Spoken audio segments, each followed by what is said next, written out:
എനിക്കൊരു മുള്ളാത്ത കിട്ടിയിട്ടുണ്ട്. ഇതിനെ മുള്ളാത്തയെന്നും പറയും, ആത്തിച്ചക്കയെന്നും പറയും, ചില സ്ഥലങ്ങളിൽ ആത്തിച്ചക്കയെന്ന് പറയും. അപ്പോൾ ഇതിനെ ഞാൻ ഇന്നൊരു അച്ചാറിടാനാണ് തയ്യാറാവുന്നത്. ഇതിനെ ഫ്രൂട്ട്സായിട്ട് ഉപയോഗിക്കാം. ക്യാൻസർ പേഷ്യൻറ്റിനൊക്കെ ഇത് ഫ്രൂട്ട്സ് ഇപ്പം ധാരാളം കൊടുക്കാറുണ്ട്. അപ്പോൾ ഇതിനെ ആദ്യം ഇതിൻ്റെ തോടൊക്കെ നല്ല ചെത്തി വൃത്തിയാക്കി എടുക്കണം. നല്ല തോട് കട്ടിയാണ്, ചെത്തി എടുക്കാനും പാടാണ്. ആ പച്ച കംപ്ലീറ്റും ചെത്തി മാറ്റി എടുക്കണം. ഇന്നിതിന് കിലോയ്ക്ക് 100 രൂപ മാർക്കറ്റിൽ വിലയുണ്ട് ഇതിൻ്റെ ഫ്രൂട്ട്സ്. നല്ല ചെത്തി വൃത്തിയാക്കിയിട്ടുണ്ട്. ഇനി നമുക്കിതിനെ രണ്ടായിട്ട് പിളർന്നെടുക്കാം. ഫ്രൂട്ട്സ് ആണെങ്കിൽ എളുപ്പമാണ് പിളർന്നെടുക്കാൻ. ഇത് പച്ചയായതുകൊണ്ട് നല്ല കട്ടിയാണ്. ഉള്ളു കട്ടിയുള്ളതുകൊണ്ട് ബലപ്പിച്ച് നല്ല ബലം പ്രയോഗിച്ച് പിളർന്നെടുക്കണം. നല്ലവണ്ണം പിളർന്നെടുത്തതിന് ശേഷം നമുക്ക് കുരു എടുക്കാം. ഇങ്ങനെ പിളർന്നെടുക്കുമ്പോൾ തന്നെ അതിലുള്ള കുരു ആ കത്തിയുടെ ചുണ്ടുകൊണ്ട് തന്നെ നമുക്ക് അത്രയും കുത്തി ഇങ്ങനെ എടുത്ത് മാറ്റാൻ പറ്റും. അല്ലെങ്കിൽ നമുക്ക് നീളത്തിന് അരിഞ്ഞെടുക്കണം. നമുക്ക് നീളത്തിന് അരിഞ്ഞാൽ അതിൻ്റെ വറുക്കാനുള്ളത് കൊണ്ട് നൈസിന് അരിഞ്ഞെടുക്കാനും എളുപ്പമാണ്. ഇതേപോലെ ഓരോ ഭാഗവും നീളത്തിന് അരിഞ്ഞെടുക്കുമ്പോൾ കുരു എടുക്കാൻ നല്ല എളുപ്പമാണ്. വളരെ കട്ടി കുറച്ച് ഇതേപോലെ എടുക്കണം.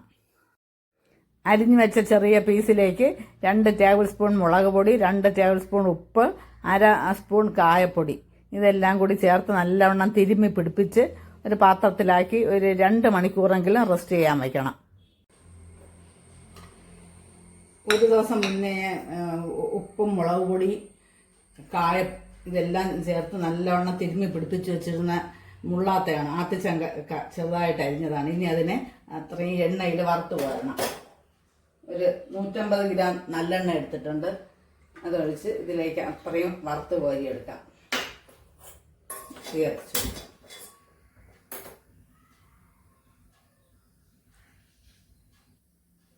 ഇനി ഇത് കുറേശ്ശെ ഇട്ട് വറുത്ത് പോരാം.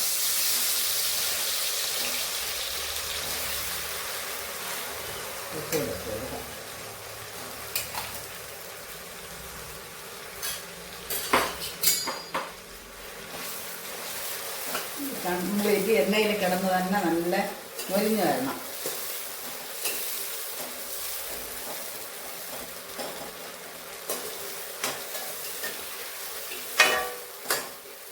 ഇതിൻ്റെ മുളകെല്ലാം നല്ല പിടിച്ച് ഇരിക്കുകയാണ്. നല്ലവണ്ണം മൊരിഞ്ഞ് വരട്ടെ.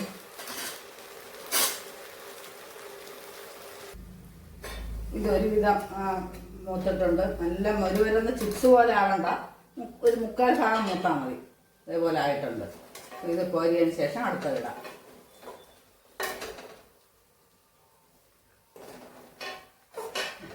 ഇതുപോലെ കംപ്ലീറ്റും കോരിയെടുക്കണം.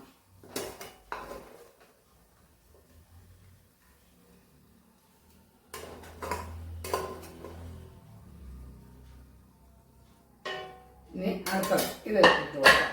ബാക്കി ഇരിക്കുന്നതോടെ ഇട്ട് അടുത്തെടുക്കാം.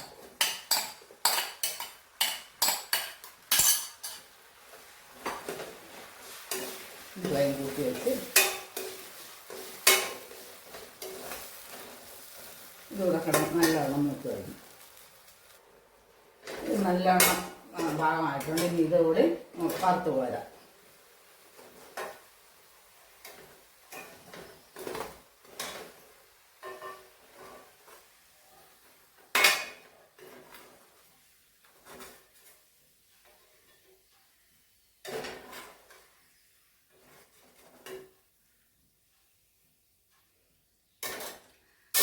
ഇത് ഇങ്ങനെ കഴിക്കാൻ തന്നെ നല്ല ടേസ്റ്റാണ്.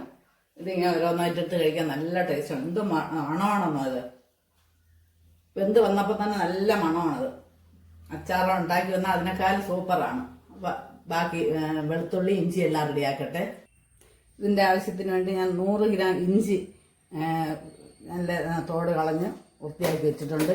200 ഗ്രാം വെളുത്തുള്ളിയുണ്ട്. ഇപ്പോഴത്തെ വെളുത്തുള്ളിയാണെങ്കിൽ വലിയ വെളുത്തുള്ളിയാണ്. അതുകൊണ്ട് ഇത് നല്ല വൃത്തിയാക്കി എടുക്കാൻ നല്ല എളുപ്പമാണ്. അപ്പോൾ ഇനി ഇതിനെ ഒന്ന് ചതച്ചെടുത്തതിന് ശേഷം നമുക്ക് കടുക് വറുത്തിട്ട് ശരിയാക്കാം.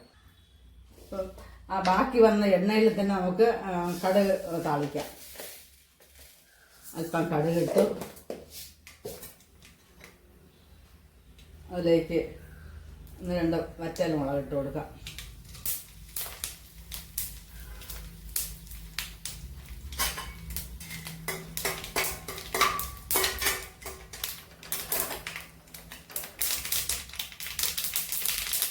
കടുക് പൊട്ടിയതിന് ശേഷം കറിവേപ്പില ഇടാം.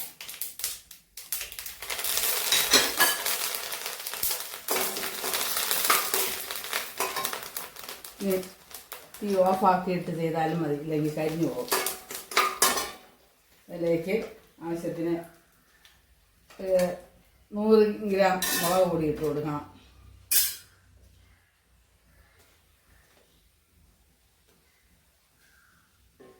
ഇത് 3 സ്പൂൺ മുളക് പൊടി ഇട്ടിട്ടുണ്ട്.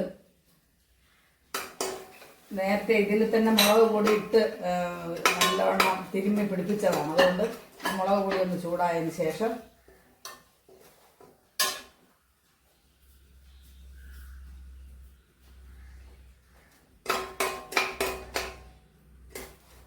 ഈ ഇഞ്ചി വെളുത്തുള്ളി കൂടെ ഇതിലിട്ട് നല്ലവണ്ണം മുപ്പിച്ചെടുക്കണം.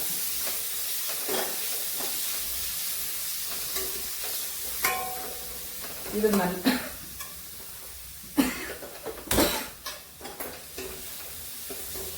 നല്ലവണ്ണം എല്ലാം കൂടി ഒന്ന് ചൂടായി വന്നതിന് ശേഷം ഇത് വറുത്ത് കോരി എണ്ണയാണ്, വേറെ എണ്ണ ഒഴിച്ചിട്ടില്ല.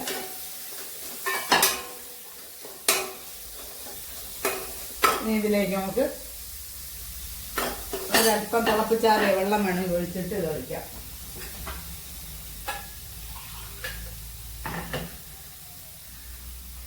ഒരു 1/2 ഗ്ലാസ് തിളപ്പിച്ചാറിയ വെള്ളം അതിലേക്ക് ഒഴിക്കാം.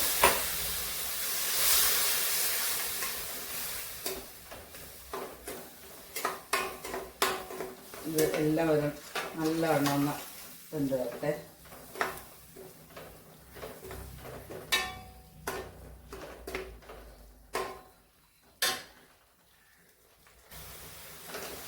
ഇതിലേക്ക് അല്പം മഞ്ഞൾപ്പൊടി കൂടി ഇട്ട് കൊടുക്കാം. നേരത്തെ ഇട്ട മഞ്ഞൾപ്പൊടി കഴിഞ്ഞു പോകും. എണ്ണയൊക്കെ നല്ല തെളിഞ്ഞ് വന്നിട്ടുണ്ട്. വെളുത്തുള്ളി ഇഞ്ചി എല്ലാം നല്ലവണ്ണം വെന്തിട്ടുണ്ട്. അപ്പോൾ ഇനി ഇതിലേക്ക് നമ്മൾ വറുത്ത് വെച്ചിരുന്ന ആത്തിച്ചക്കയുടെ പീസ് ഇട്ട് കൊടുക്കാം. ഇങ്ങനെ കഴിക്കാൻ തന്നെ നല്ല സ്വാദാണ്, നന്നായിട്ടുണ്ട്. ഇതിട്ട് കൊടുക്കാം.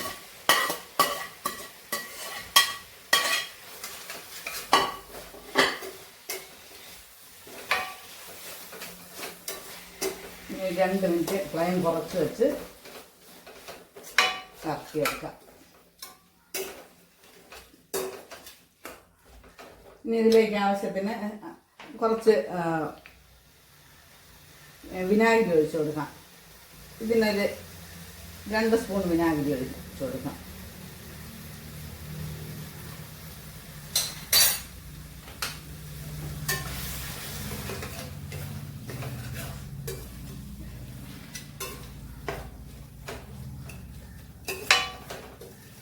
എല്ലാം നല്ലവണ്ണം അച്ചാർ റെഡിയായിട്ടുണ്ട്.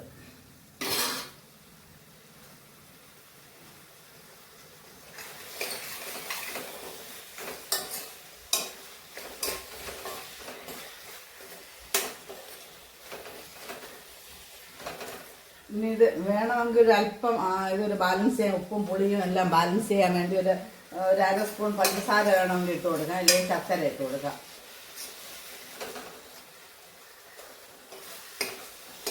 ഇതൊന്ന് ഉപ്പെല്ലാം കറക്റ്റാണോ നോക്കിയതിന് ശേഷം ഇട്ട് കൊടുക്കാം.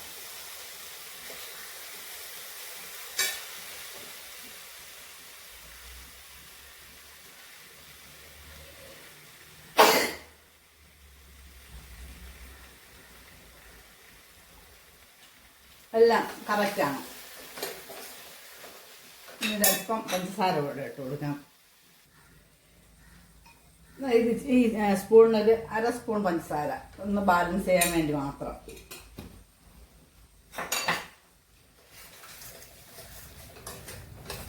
പിന്നെ അധികം ചാറ് വേണ്ട, ഇങ്ങനെ നല്ല വറുത്തിയെടുക്കുന്നതാണ് ഈ അച്ചാർ ഏറ്റവും നല്ലത്. ഇത് കുറേ ദിവസം ഇരുന്നാലൊന്നും ഒന്നും ചെയ്യില്ല.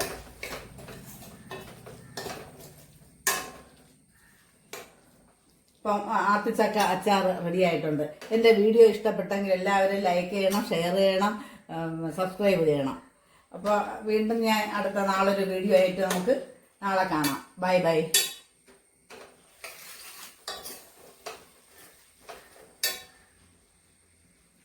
ഇനി ഇതൊരു ബോളിലേക്ക് മാറ്റി വയ്ക്കാം. നമുക്കിതിനെ ഒരു ബോളിലേക്ക് മാറ്റി വയ്ക്കാം.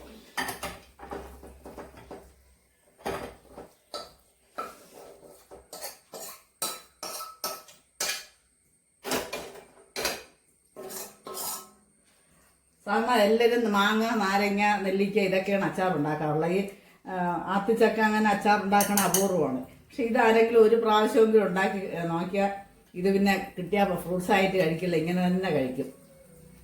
ഫ്രൂട്ട്സായിട്ട് കഴിച്ചാൽ ഒരു ഫ്രൂട്ട്സിൻ്റെ ഗുണം കിട്ടും. ഇത് അച്ചാർ ഒരു കറിയായിട്ട് നമുക്ക് ഉപയോഗിക്കാം.